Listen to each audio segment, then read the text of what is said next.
Hello, everybody, and welcome back to another episode of Astrological Intentions. I am your host, Alex Reevy, along with the hip hippie herself, Sandy Reevy. Wonder what that means. It is 2/21, October 17th. Let's get right into it. We have a big week in the transits. We start with Monday and we end with Sunday. Know your route. Be a charmer. Keep calm. It may be difficult. Emotional intensification. A new Venus star point is born. DIY projects. After 5 months, into detriment and happy probing. Sounds almost like we're getting ready for Halloween. And in Talisman time, Sandy has finished up 2 talismans we're going to discuss. Also on the horizon, we have our Venus Star Point Talisman Workshop happening this week. Also a November astrology forecast coming up soon. And in our house, with our retreats coming up this year, we have another special interview with Laura Kay, a woman who's gone on both retreats to Bali and Mexico. So listen in and hear some of her stories and experience. Stay tuned for this episode of Astrological Intentions. I say go do you. Now travel far, share your stories and earn your scars. It's you. Say you are the one you will answer to when this life is done. Don't waste a minute, jump in the river. Wash yourself clean so you can deliver you. The story of you, the story. Hello, hip hippie. What do you mean by that one? Because your shirt is that very makes hippie-like, sense. and Yeah. you've got your little bedazzled piece in your hair, and you're all hippie over I there. know, can you hear it? It's nice. Yeah, this is flower power. It's flower power t-shirt. Well, not t-shirt. It's a long sleeve tunic. It's like a That's tunic. it. Yeah. So let's jump into this. I want to first go direct to all of our listeners. Thank you so much for your feedback. We have a 5-star message from Gwen. She says, a wonderful reading per usual. I find that Sandy has been a very reliable source in reading my chart of the universe for several or even many years. She's wonderful. I have been getting counsel from Sandy for so many years that I can't remember exactly how it all started. I do remember her being in Glenview, also in Wilmette, and even before that. So she's just terrific. So thank you, Gwen, for sending that in. That sounds like her. Thank you. That's sweet. Yeah. So remember, everyone, if you are interested in getting an astrology reading with Sandy, you can. I will put the link in the description. Also, if you are a listener from the podcast, you can use a special code and get $20 off. Woo woo. So let's move into the transits. It is a big, big week. So we have 2 transits on Monday, October 17th, starting with Sun trine Mars. And this happens right around dinner time. So it's like know your route. Mm-hmm. You know, you're able to express yourself on many subjects because Mars is in Gemini. And Mars is going to be in Gemini. So until the end of March. So this is where he'll retrograde. So again, we have to get very comfortable-ish. Although with Mars and Gemini, how can you get too comfortable with doing many things? Mm-hmm. And having right? kind of strong opinions. And this trine really sets us up for knowing what we want to, what's our target, what's our go-to. It's a great day to learn the skill of juggling. Do you need balls? Perfect for Mars. So let's go to the next transit. I also wanted to mention today, sure. this on Monday the 17th, Mercury comes out of shadow. So yes, that was the one I was discussing. Mercury is now in new territory on Monday the 17th. So anything that has been in consideration or review or research or trying to figure out an answer, I'm hoping that the resolution of that has concluded here by Monday the 17th, or it wasn't all that important. Okay. So let's move on to Tuesday, October 18th, Venus trine Mars. Be a charmer. This is, the two lovers are aligned in the easiest aspect that creates harmony between them. So pay your dues for a dating app.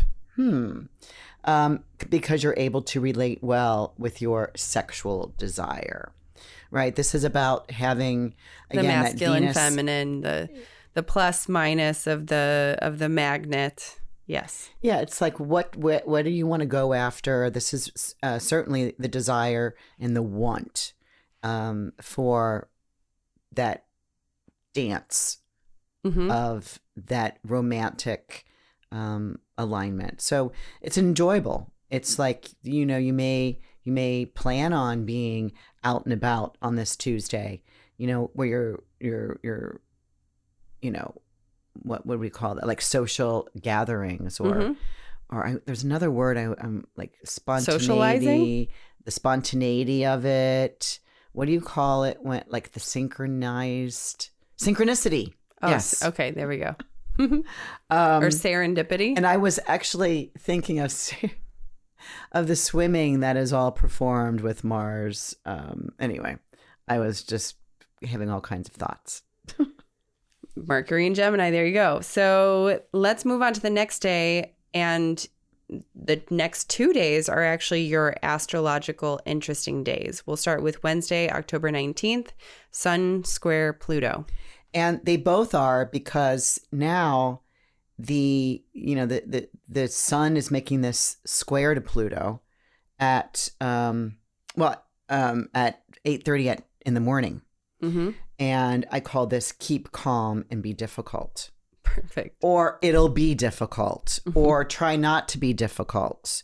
Something about keep calm, because it's a square to Pluto. This happens twice a year. And it's breaking down aspects of self.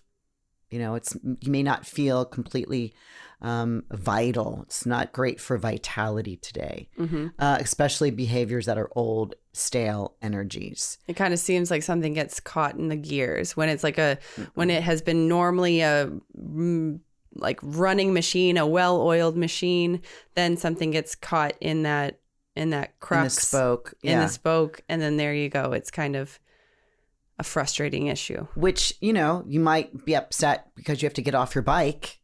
I'm using that analogy. You have to get off your bike. You're not moving as fast, but you can remove a bad habit from the spoke of your life, right?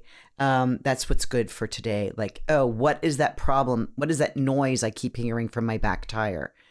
I need to do this research, investigate. Oh my gosh, it's a nail, or it's a baseball card that you might have pinned back when you were a little kid. But leaders of countries are at odds here.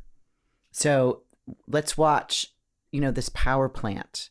The Pluto has the nuclear power. So it just seems like there's a rub between leaders of countries. One is trying to overplay the other one. Okay. And the next day, Thursday, October 20th, still your astrological interesting day. Venus square Pluto. Because a couple hours after the sun does, here comes Venus making that square to Pluto. Because now Venus is an evening star at this point. We can't see her. She still combusts the sun. She's under the sun's rays. But this is emotional intensification. So watch what happens today in your relationships. And I mean all of your relationships. Anything you relate to. Yep. Right? I was upstairs relating to my rooftop plants, asking which ones want to come inside for the winter and which ones just want to sail on. But these are very useful in defining some undercurrents. And when we know that there's undercurrents, right, face them to make them better. It's a thing where I called it get down and get dirty. Okay. Because there could be a fight here. There could be a clash of others, right? This is about relationships. Like, I don't want to do that. Well, I do. You said you wanted to. Well, I don't even like to do that. Why did you even invite me to that thing? Which I think here with Venus that ruler of value.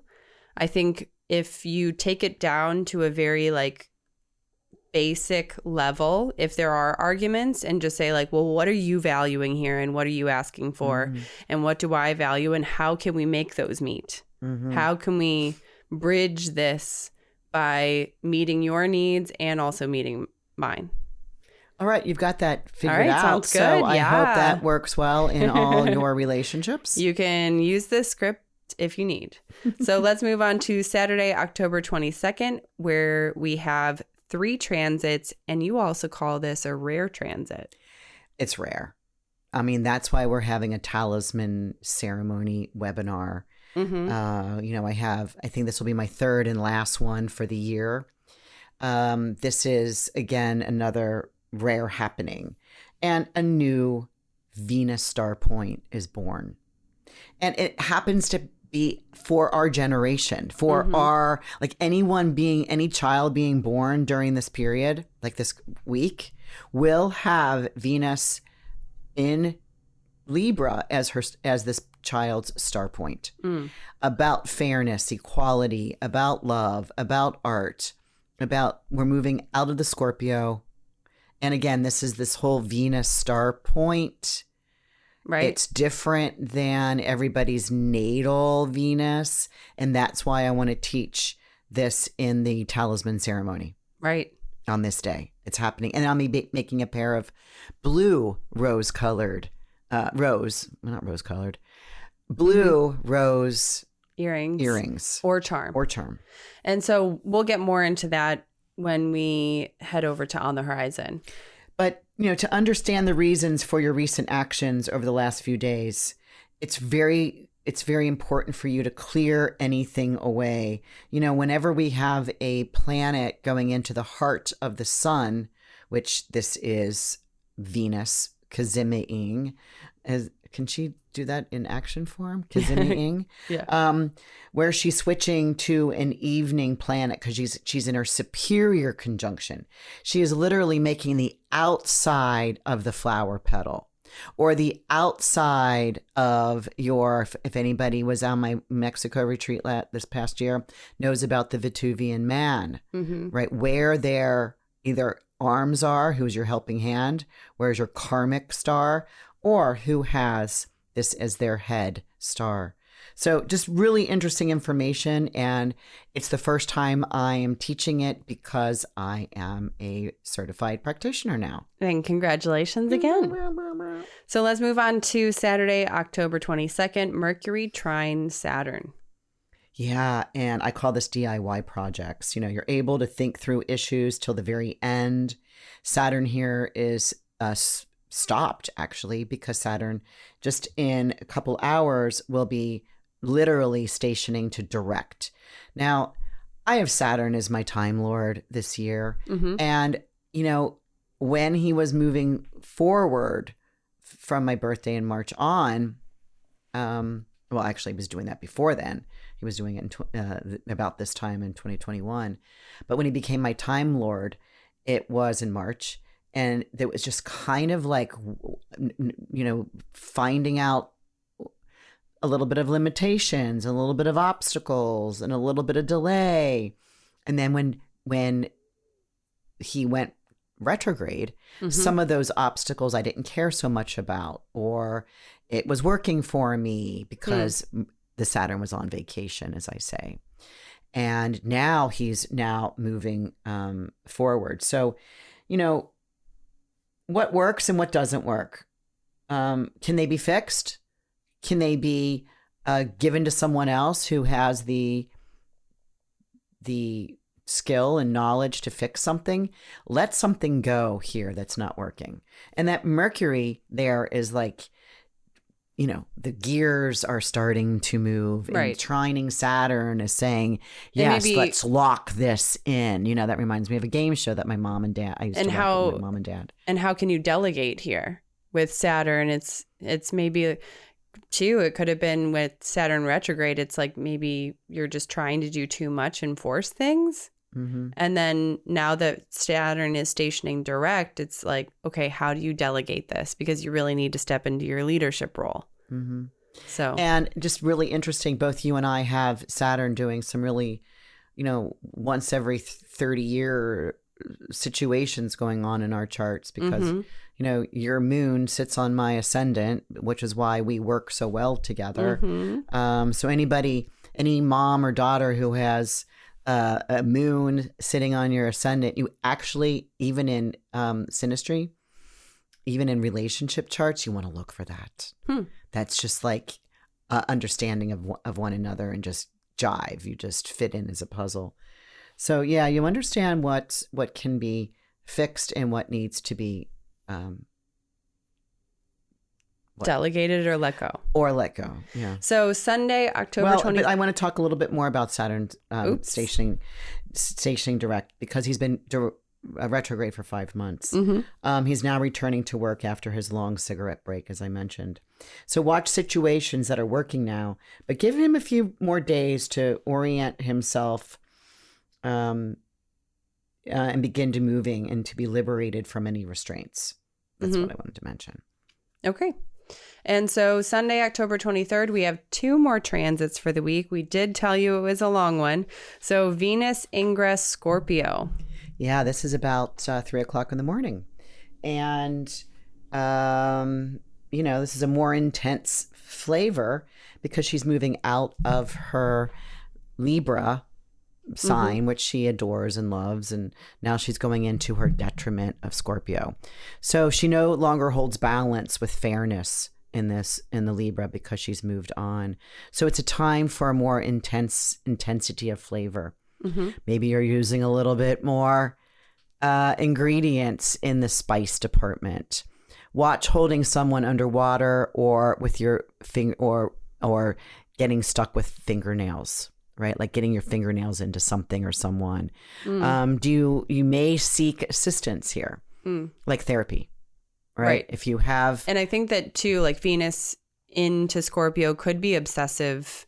Obsessive like love too. It could be this kind of incessant thoughts and feelings and emotions that are very clawed in, like you said, in either a partner or a prospect. And if you do get obsessive or jealous or manipulative, these are keywords for Venus and Scorpio. On the negative side, right? That, just be aware of them. You just go, oh, I can't believe I said that. Well, honey, this is what I need to discuss, apparently. But also Venus can be, on her better side of Scorpio is really understanding the relationships. And, this is where she can be very sexual. Right. So it's this delving into the truth as well. Okay. Yeah. And to finish up the week, we also end with Sun ingress Scorpio. Happy birthday, Scorpios. Right. So by 5:30 a.m., that just a couple 2.5 hours later, the sun moves, and it's a time for, to dig deep into any item and get proof of things. Like I need to answer. It might be too deep, but I'm going to ask this question of you. And you don't have to answer me now. That might be a really nice way while you probe. Like, I've been wondering about this, blah, blah, blah, blah, blah. You don't have to answer me now, but I'll want the answer, or, let's spend time this weekend and discuss this further. So, you can enjoy the deep dive into this place to describe the things you're feeling, right? Sharing this with someone because Venus is there too. Right. Well, wow. Okay. We are now officially in Scorpio season at the end of the week. This is a big, astrologically interesting week and a rare transit. Make sure that you sign up for this Venus Talisman ceremony. Yes, please. This is going to be very interesting, and we'll tell you more about that soon. And I will be running the Venus Star Point Talisman webinar every 9.5 months, because that's when Venus kisses the sun. Mm-hmm. And so I did run it, but I didn't call it the Venus Star Point. I just called it Venus's heliacal rise, and I did that in January. So now we're 9.5 months later. I'm calling it the Venus Star Point. It's the same thing with new, different information. And then our next one is going to be in August of 2023, which is going to be in a different sign when she's retrograde. Okay. That's Leo. So let's move into talisman times. Sandy has finished up 2 talismans. The first, Friday, October 14th, to be noticed for my thoughts. I speak calmly and with diplomacy. My courteous manner is noted, and this allows me through open doors beautifully. I arrive. Mm-hmm.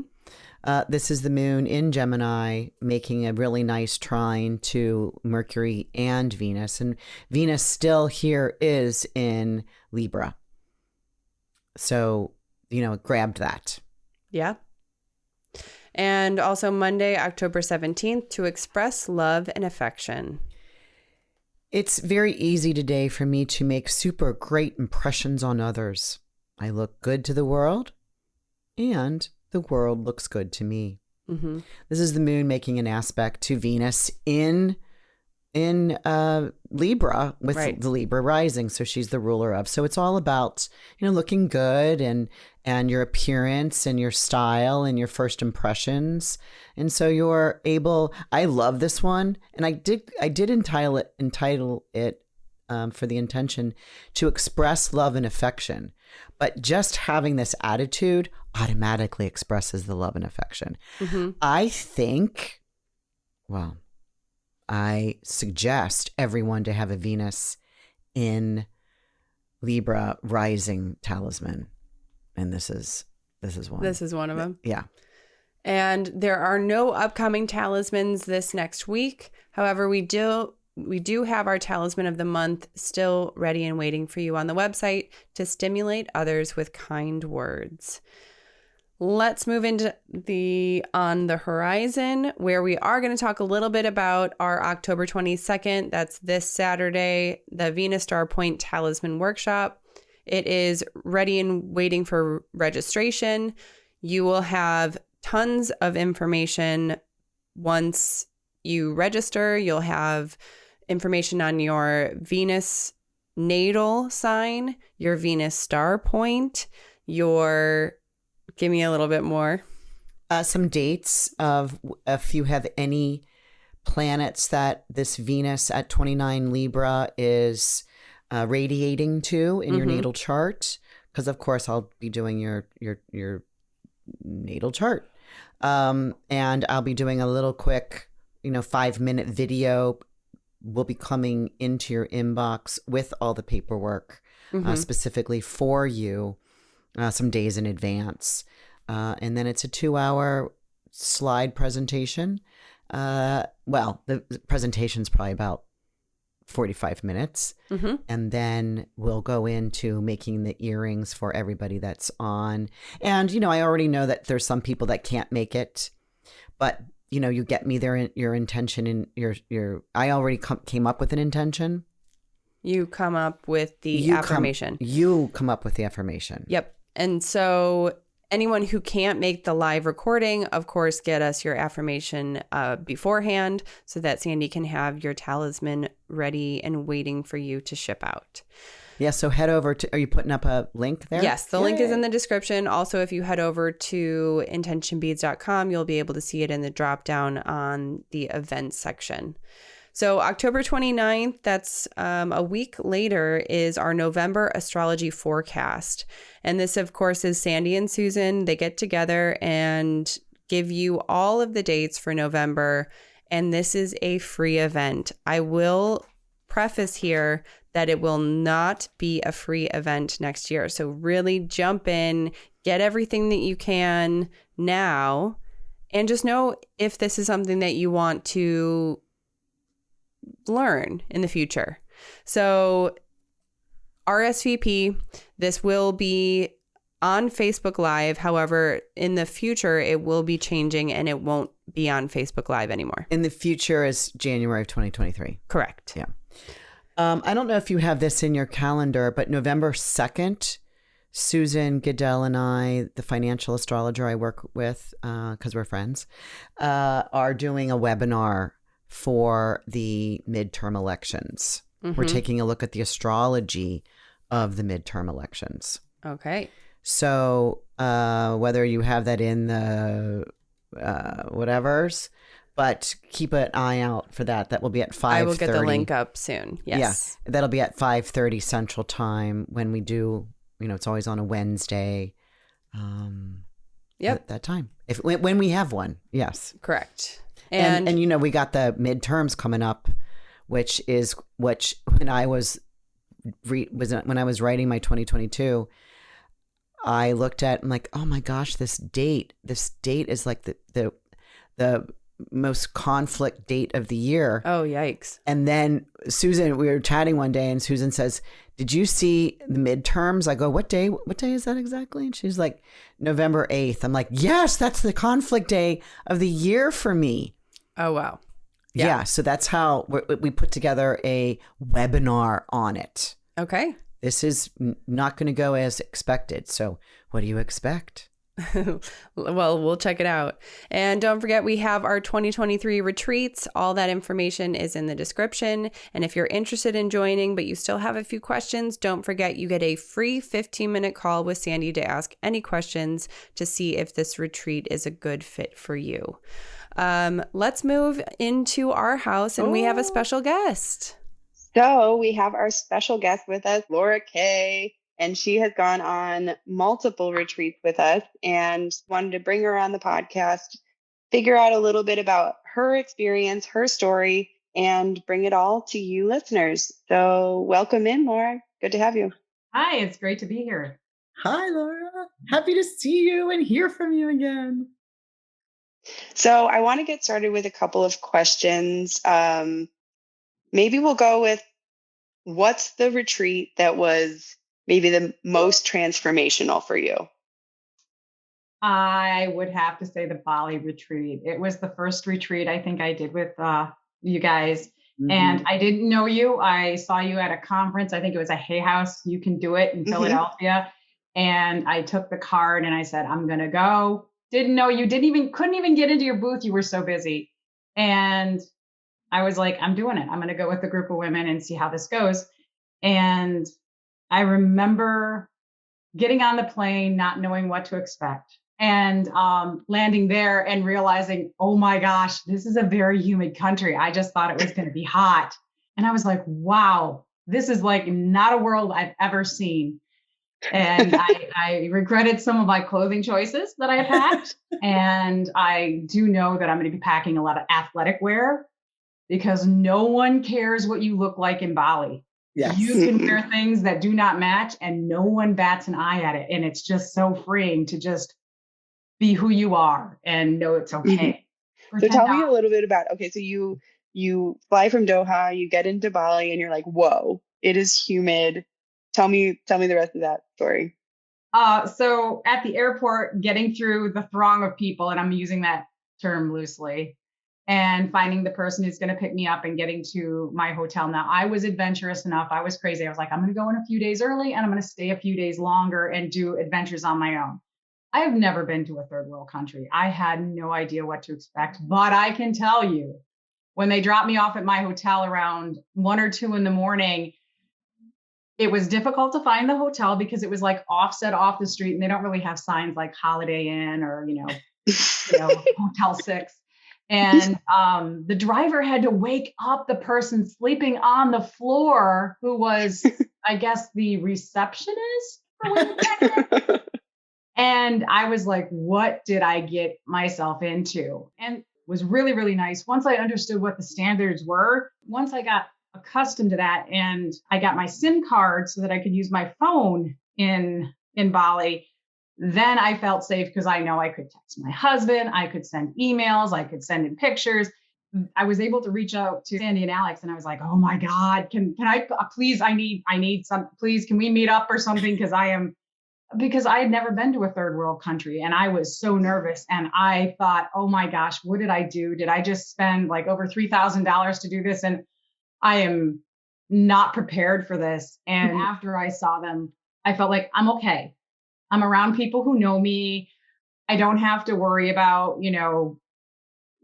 popping off the end of the world and no one knowing, because I have contacts. And then when we met up with the group, when the event started a few days later, it was just like, I can breathe.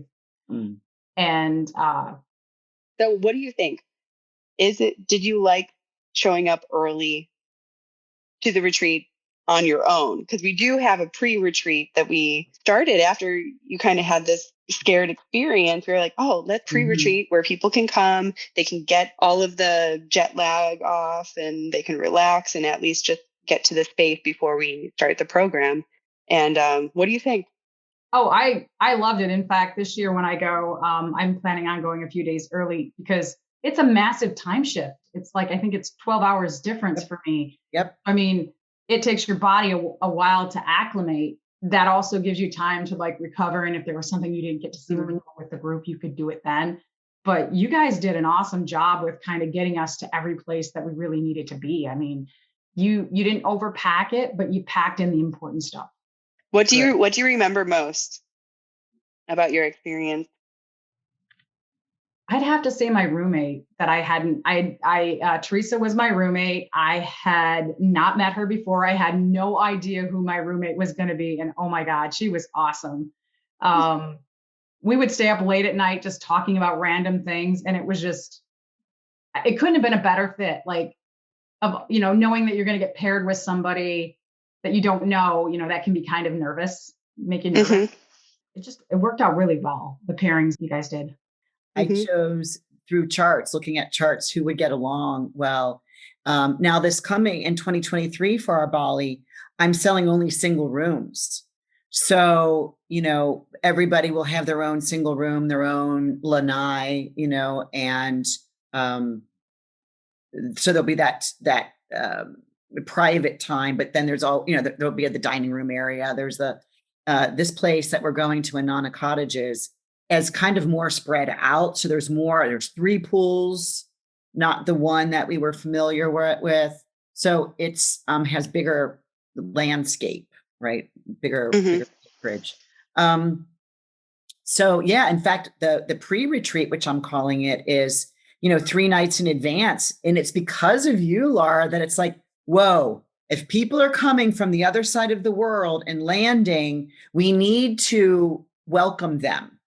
And to come in early is that grounding, feeling that your body's not moving while you're laying still. And there is no program during that period. So I have another question, and it's really just a prompt, I guess. You've experienced so much of Bali because you went, onto your adventures by yourself. So if somebody is packing for Bali, getting ready for it, give them some tips. It doesn't have to be a packing list, but give them some tips of what to do. And I've started my packing already. Make sure you have tissues, like those little tiny plastic tissues that you can get from Kleenex, like individual packs, because you need to have that with you at all times, because most toilets will have a bidet. And I'm using bidet a little loosely here because it could look like a kitchen sprayer, like what you have at your kitchen sink. It's true.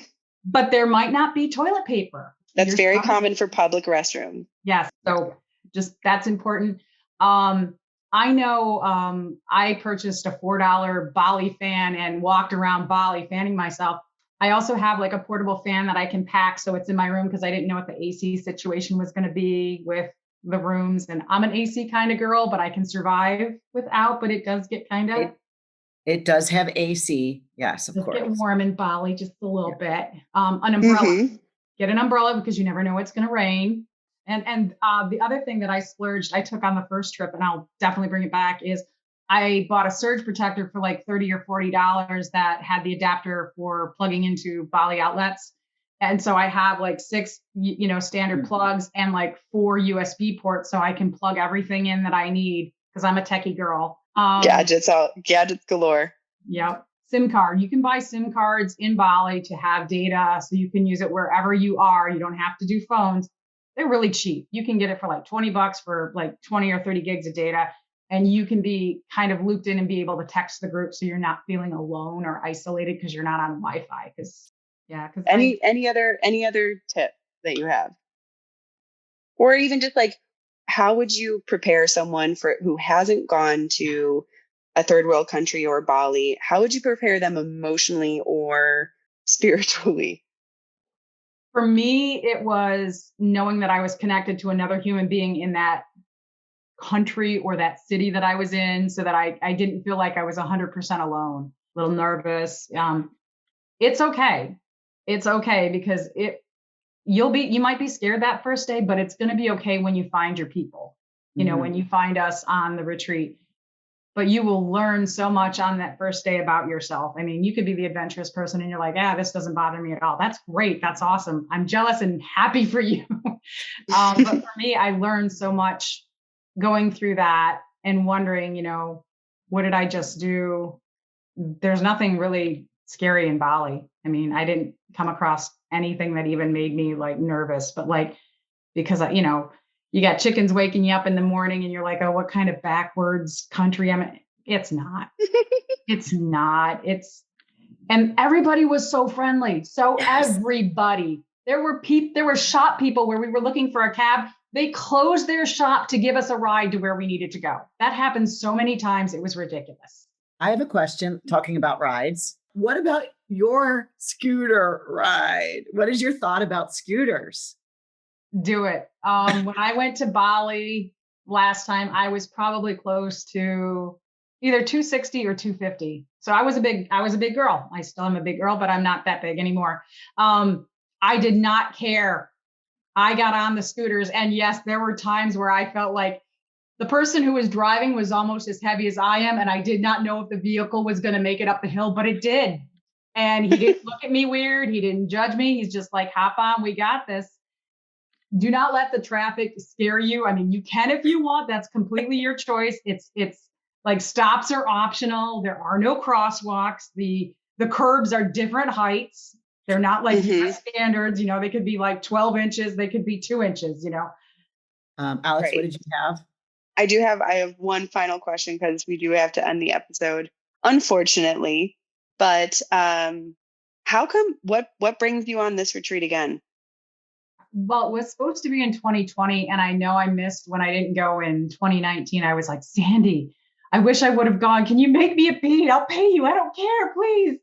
Because I just missed it for some reason, because seeing all the pictures and everything people were posting, I was kind of like, it feels like home. It's just it's a place where you can be comfortable. You can be you, you're accepted. And everybody is nice. That is not something I say lightly. I mean, everybody is nice. The cab people, the wait staff, everybody's nice. Yeah, there's a few sketchy people at the airport, but that's to be expected. But like everybody is nice and polite and so happy. And I really loved all the people who drove us, and the hotel staff was amazing. I felt so welcomed. And, I hadn't met anyone, and everybody on the retreat, I pretty much got along with everybody. And that's not something that normally happens with me. I mean, there's normally that like 3 or 4 people where you're just like, I'm just going to hide over here. I didn't have that. And it was just a really great group. And I really can't wait to see what it's going to be like with who I am now when I go back, because I know I'm going to be looking at it with different eyes. But after COVID, I really need, an adventure. I've been to, different states here in the US, but like an over the water trip, to another country. I need that. I need that. And knowing I'm going to be with friends is, even better. Yeah. And that some of the people that went when you did are returning for a second and third retreat in Bali, because it is something that I do every year, borders allowing. And it's a place where you can really, like you said, let your hair down, put on your sarong and go through the day. And, and you are taken care of, and it's the land. And, an astrologer friend, God bless his soul, Alan Oken, who, by the way, he passed during COVID. I think you knew that. You met him. He came and taught a class for us, where he said, you don't need to meditate when you're going to Bali. You once you put your foot outside of the airplane, the meditation occurs for you. Mm-hmm. And that it's very self-reflective. Sums up that Bali experience for me. I just feel like I'm walking on sacred grounds and looking at ancestors that respect their ancestors, and all the ceremonies that we went to and we had to get dressed for, right? We had to put our sarong and our sash on. But there's just nothing like it. I don't know how to it's hard to explain. So I appreciate you explaining it from your point of view, that it is oh my God. And then it's like, oh my God. Mm-hmm. It becomes your home very quickly. Your home on the other side of the world. So I think that's all for our episode and our house today. Laura, thank you so much for joining us. It was a pleasure talking with you. Thank you very much. It was great seeing you guys. And remember, everyone, give us your feedback. Email me, alex@intentionbeads.com. Check out these retreats that we've been talking about. Head over to intentionbeads.com/retreat. And until next week, thank you so much for listening. Bye-bye, everybody. Bye. I say go do you. Now travel far, share your stories and earn your scars. It's you. Say you are the one you will answer to when this life is done. Don't waste a minute, jump in the river. Wash yourself clean so you can deliver you. The story of you, the story